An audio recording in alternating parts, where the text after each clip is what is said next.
Chapter 11. Look inside the body. A. Think and tell. 1. Why do we pant when we have been running hard for some time? जोराने पळत गेल्यानंतर आपल्याला धाप का लागते?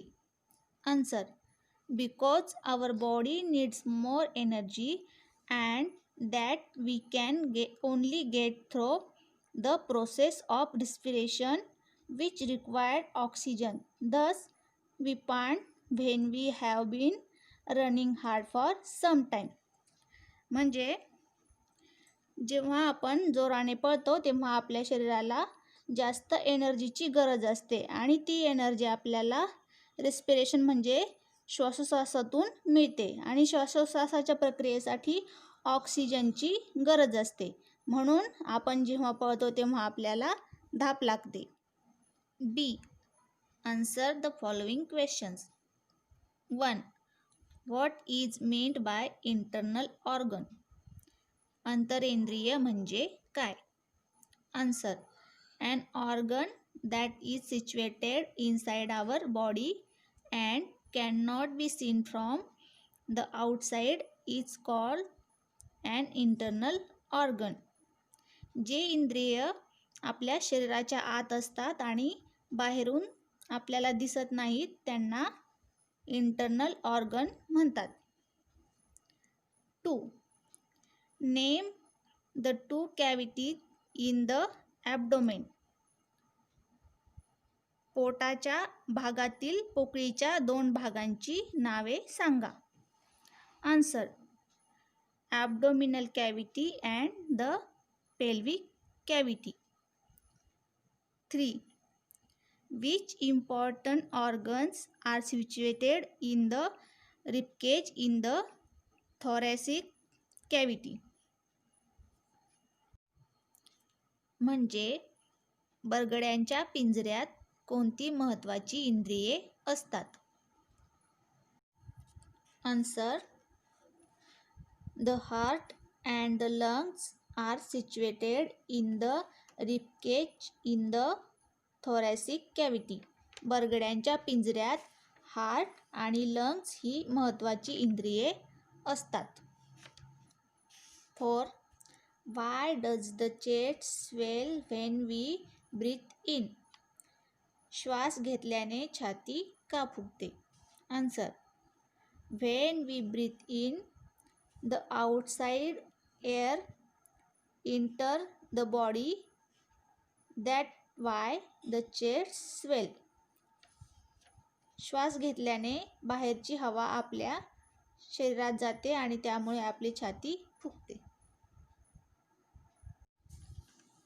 5. Why is the brain situated in the casing of skull? मेंदूला कवटीचे आवरण का असते? Answer. The brain is situated in the casing of skull because it is the most important organ of our body. It has to be protected from injury. मेंदू हा आपल्या शरीरातील एक महत्त्वाचा अवयव आहे आणि त्याचे आघातापासून संरक्षण करण्यासाठी मेंदूला कवटीचे आवरण असते. C. Fill in the blanks. 1. The internal organs that help digest food are in the abdomen. अन्नाच्या पचनाचे काम करणारी आंतरेंद्रिये पोटाच्या पोकळीत असतात. 2. We have 2 lungs. आपल्याला 2 फुफ्फुसे असतात. 3. Every throbbing of the heart is called a heartbeat. हृदयाच्या प्रत्येक आकुंचनाला ठोका म्हणतात.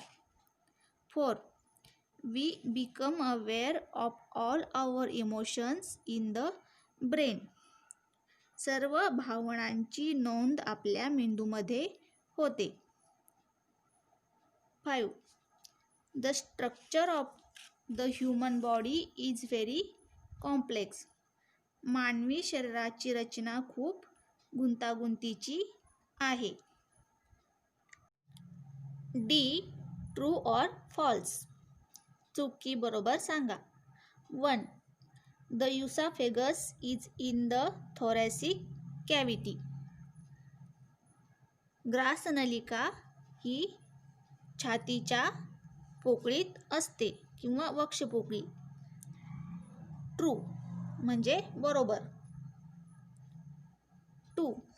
The heart is little bigger than our fist. True. हृदय आपल्या मुठीपेक्षा किंचित मोठे असते. बरोबर. 3.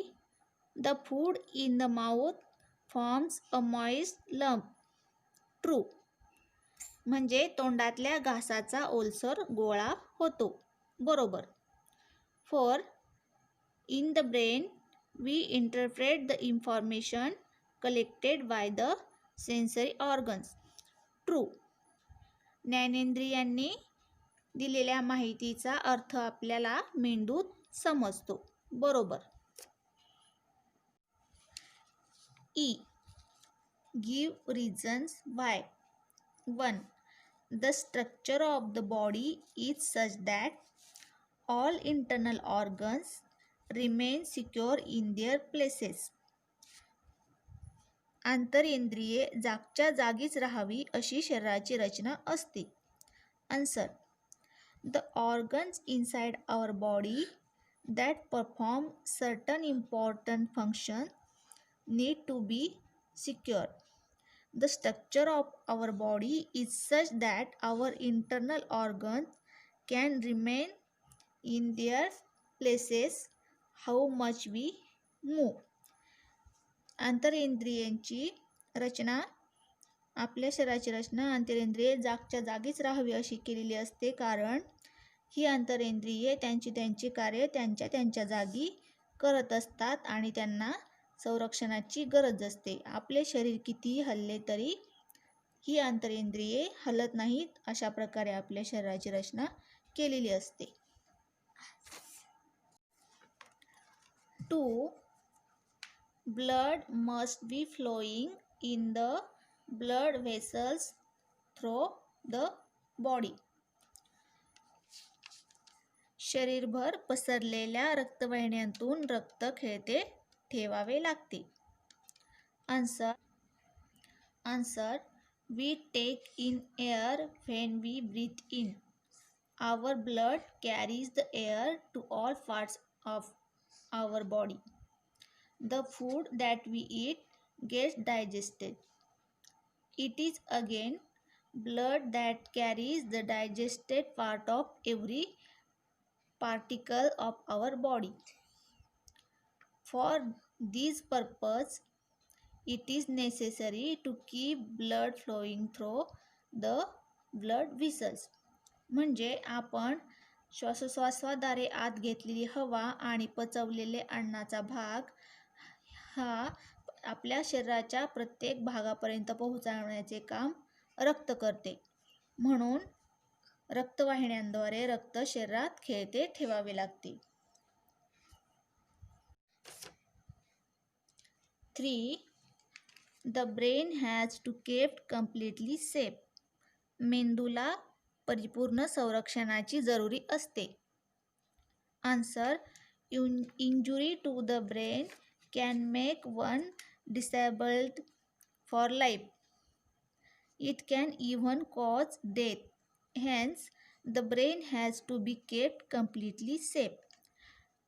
मेंदूला इजा झाल्यास कायमचे अपंगत्व किंवा मृत्यूसुद्धा येऊ शकतो. म्हणून मेंदूला परिपूर्ण संरक्षणाची जरुरी असते.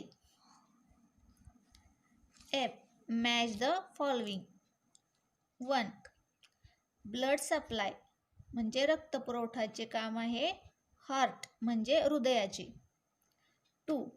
ब्रीथिंग म्हणजे श्वसनाचे काम आहे लंग्स म्हणजे फुफ्फुसे. C. Carrying food to the stomach म्हणजे घास जठरापर्यंत पोहोचवण्याचे काम एलिमेंटरी कॅनल अन्ननलिकेचे. 4. कंट्रोलिंग मूवमेंट हालचालींवर नियंत्रण ठेवण्याचे काम ब्रेन म्हणजे मेंदूचे.